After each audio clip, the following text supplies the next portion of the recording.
Hello, this is Wendy Lightheart, and this is an intro to unit analysis. Unit analysis is a particular method or process used to convert units or to solve many application problems that involve measurements. To understand how this method works, we need to recall a few facts. First, recall that any amount multiplied by 1 equals the same amount. Secondly, remember that an amount divided by the same amount is equal to 1. And lastly, when multiplying fractions or ratios, common factors will cross-cancel. Now, let's define an important term which I will be using frequently as we learn the process of unit analysis. A unit ratio is a ratio of measurements that is equal to 1. Here are some examples of ratios of measurements. Which of these are unit ratios? It may help to review the facts and the definition above. Feel free to pause the video to give yourself time to think. Only 4 of these 5 ratios are actually unit ratios, and they are shown in red. Notice that for each one, the top measurement is the same amount as the bottom measurement. It's simply given in different units. For example, 12 inches is the same amount of length as 1 foot. The ratio still in black is not a unit ratio because the top measurement of 1 inch is obviously not equal to the bottom measurement of 12 feet. Let's look at some examples of how to use unit analysis to convert units.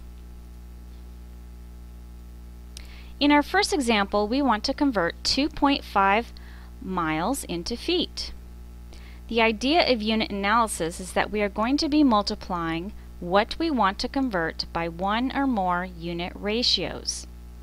And because unit ratios are equal to 1, the result of this multiplication will be the same amount as we started with. We always start by writing what we want to convert in ratio form, which most of the time means writing what we are converting over 1. Next, we're going to multiply this ratio by a unit ratio. Since we're starting with miles and we want to end with feet, we can use the fact that 1 mile is equal to 5,280 feet. The key is that we need the miles to eventually cross-cancel, so we want to multiply by a ratio that has 1 mile on the bottom and 5,280 feet on the top. Now the miles will cross-cancel. And notice that we have feet as our leftover units. Since feet are the units we wanted to convert to, we only need to multiply by this one ratio. To finish the problem, we multiply what's left on top together, including the units, and multiply what's left on the bottom together. Our last step is to simplify this ratio to get our answer. Thus we get 13,200 feet as our answer.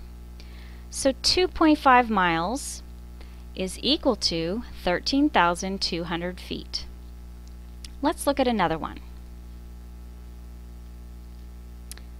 This next example will illustrate how to use unit analysis when a single fact is not enough, and thus we will need to multiply by more than one unit ratio. We want to convert 22 kilometers into feet. However, when I look at my fact sheet, I don't see any facts relating kilometers and feet directly. What I can use are the facts that 1 mile is equal to 1.609 kilometers and 1 mile is equal to 5,280 feet. The first fact can take me from kilometers to miles, and the second fact can take me from miles to feet. We begin the same way, that is, by writing 22 kilometers in ratio form. Knowing that we need the kilometers to cross-cancel, whatever unit ratio we use next must have kilometers on the bottom. So we can use the first fact, putting 1 mile on top and 1.609 kilometers on the bottom. Be very careful that you place the numbers in the correct positions so that your ratio actually is equal to a unit ratio. So now the kilometers will cross cancel and we end up with miles. Next, we need to multiply by a unit ratio that has miles on the bottom, so the miles will cross cancel. Thus, we put 1 mile on the bottom and 5,280 feet on the top. This is using the second fact above. Notice that after we cross cancel the miles, we're left with feet on top, which is what we wanted. Now we're ready to multiply, simplify, and divide to get our answer, which is 72,194 feet.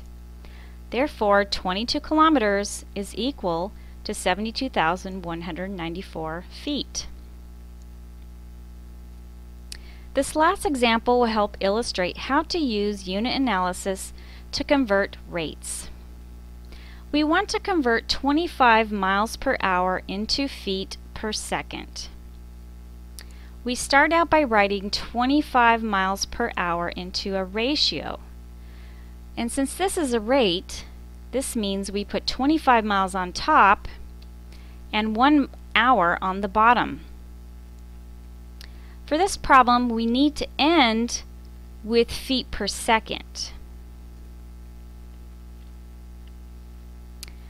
So we're going to need to convert the miles into feet and the hours into seconds.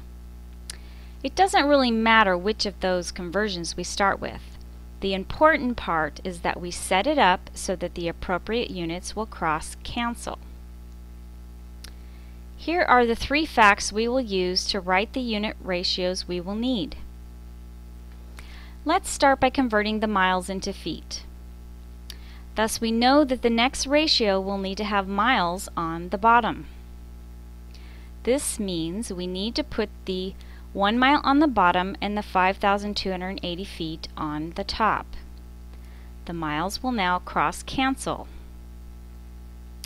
Now we need to convert the hours into seconds, which will take 2 unit ratios using the other 2 facts above.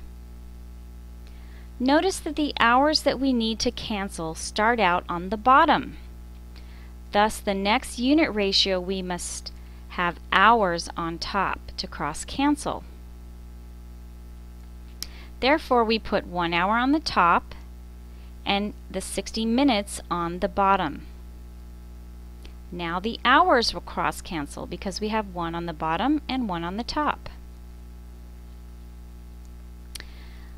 Lastly, we need to cancel the minutes that are on the bottom, so we need to use a unit ratio that has minutes on the top. So we need to put 1 minute on the top and 60 seconds on the bottom.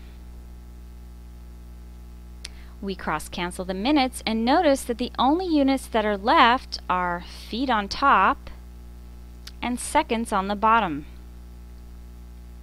That translates into feet per second, which is what we wanted. So we are finished using unit ratios and we're ready to multiply and simplify and divide to get our final answer of about 36.7 feet per second.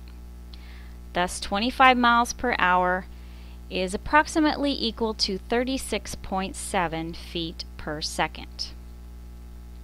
Well, that's it for this intro lesson. We will continue this topic in class as we go through several more examples. See you then!